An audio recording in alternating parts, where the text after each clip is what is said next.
Geography Part 3 for you guys. আমাৰ অসমৰ কোনখন নদীক সোণ নদী বুলি কোৱা হৈছিল? সো ইয়াৰ সঠিক উত্তৰ হ'ব কি? অপচন সি সোৱণশিৰি। ব্ৰহ্মপুত্ৰ নদীৰ সৰ্ববৃহৎ উপনৈখন হ'ল কি? ইয়াৰ উত্তৰ কি হ'ব? বি সোৱণশিৰি। অসমৰ কোনখন জিলাৰ লগত বাংলাদেশৰ কোনো আন্তঃৰাষ্ট্ৰীয় সীমা নাই?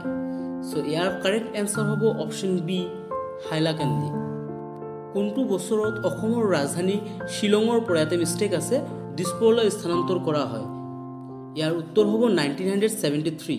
আৰু কেতিয়াবা সুধি দিয়ে কেতিয়া মেঘালয় অসমৰ পৰা সেপাৰেট হৈছিল?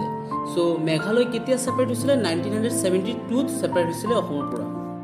অসমত বৰ্তমান কেইখন ৰাষ্ট্ৰীয় উদ্যান আছে? সো ইয়াৰ উত্তৰ হ'ব কি? 7খন ৰাষ্ট্ৰীয় উদ্যান আছে এট প্ৰেজেন্ট ইন আসাম। এছিয়াৰ সৰ্ববৃহৎ শুকান মাহৰ বজাৰখন অৱস্থিত কোনখিনিত আছে? জাগিৰোডত আছে।